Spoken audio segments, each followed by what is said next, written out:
pag-uusapan ngayon ay tungkol sa disaster. So ano nga ba muna yung disaster?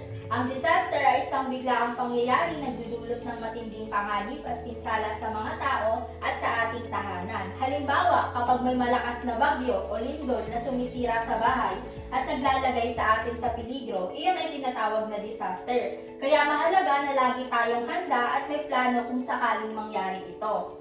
So meron tayong dalawang paraan para malaman kung ano yung hazard level ng community natin dito sa Payatas. So una is by history. So para malaman natin ito, pupunta tayo sa barangay at aalamin natin kung ano-ano nga ba yung mga disaster na nangyari na dito sa lugar natin.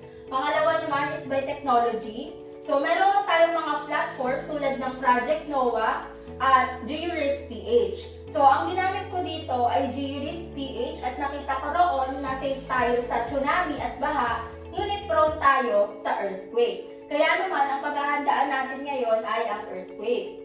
So kapag may mga sakuna, ipinapaalam ng barangay natin ang sitwasyon sa pamamagitan ng emergency siren. So kapag narinig natin yung sirena ng barangay, ibig sabihin ay may mga mahahalagang babala na kailangan nating paghandaan.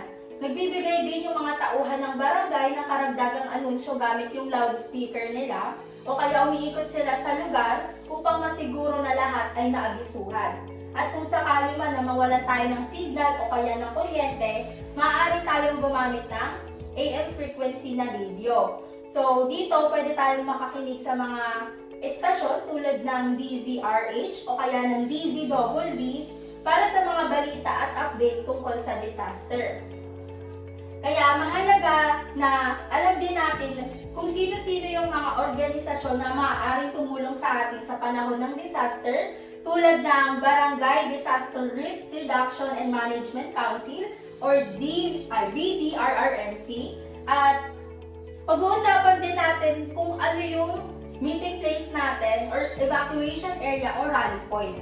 So kapag nagkaroon ng disaster dito sa lugar natin, maaari tayong una, pumunta tayo sa Melencio M. Castelo Elementary School dahil open area ito. Kung apektado doon, maaari tayong pumunta sa Serbisyong Bayan Park. Pero kung pareha silang apektado, maaari tayong pumunta sa recommended evacuation area ng Quezon City sa UP Diliman. Ayun nga, tulad ng sabi ko kanina, mahalagang maging handa tayo sa sakuna dahil hindi natin alam kung kailan ito darating. At kapag hindi tayo handa, maaari tayong malagay sa panganib at madali tayong magpanik. Pero kung handa tayo, alam natin ang gagawin at kung saan tayo pupunta. Kaya kailangan meron tayong family disaster plan at alam natin yung mga emergency contact numbers at nakahanda rin yung disaster supply kit natin para sa ganitong paraan mas magiging ligtas tayong lahat. Sa oras ng emergency, si Papa ang mamumuna sa pag-evacuate at sisiguraduhin ligtas na makakalabas ang lahat. Siya rin ang magte-turn off ng kuryente, ng tubig at ng gas kung kinakailangan. At siya rin ang magdadala ng mga mahahalagang documents. At si Saira naman ang bahala sa paglikas sa ating mga aso at sa ibang gamit. At ako naman ang bahala sa first aid, basic health assessment at basic life support tulad ng CPR. At kung sakaling wala ako, dapat alam nyo kung paano yung gagawin. So ngayon, tuturuan ko kayo kung paano mag-CPR. So unang gagawin is kung saan yung dominant hand or kung saan kayo nagsusulat, kung ano yung lagi yung ginagamit na kamay, yun yung ilalagay nyo sa ilalim, tapos ipapatong nyo yung isang kamay nyo. Ganito.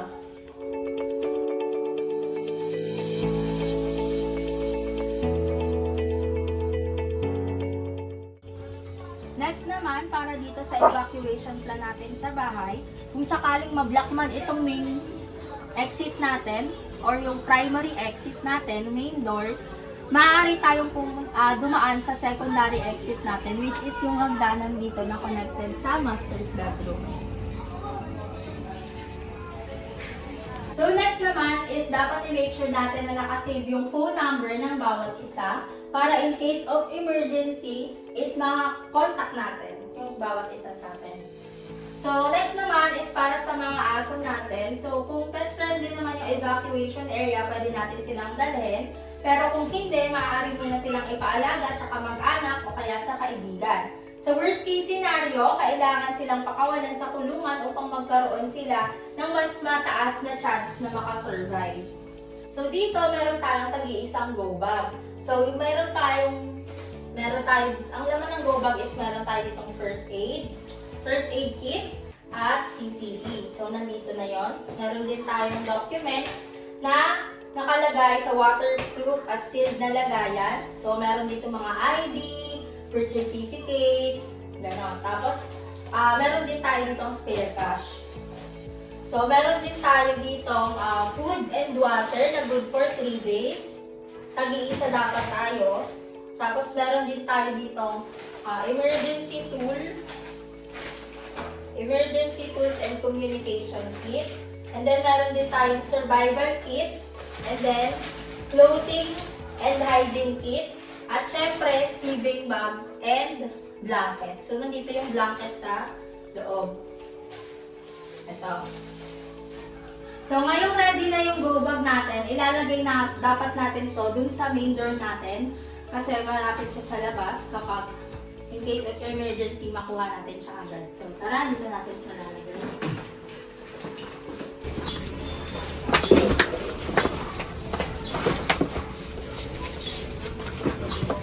Next naman is dapat alam ng lahat kung paano patayin yung circuit breaker o yung kuryente natin, water, at saka yung gas.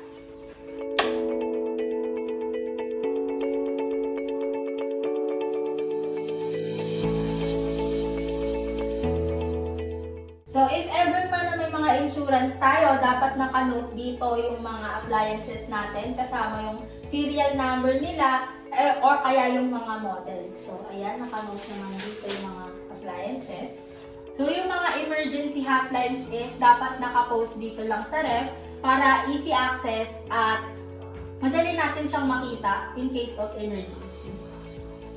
Ngayon naman, magpa-practice tayo ng dump, cover, and hold dahil alam naman natin na yung lugar natin is prone sa earthquake.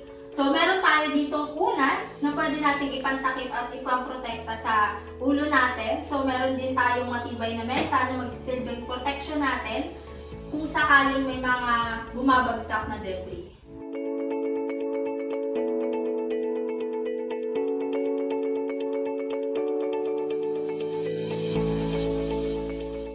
So next, dapat i-check natin yung go bag natin every 3 months and then palitan yung mga expired na food, water, medicine, at batteries.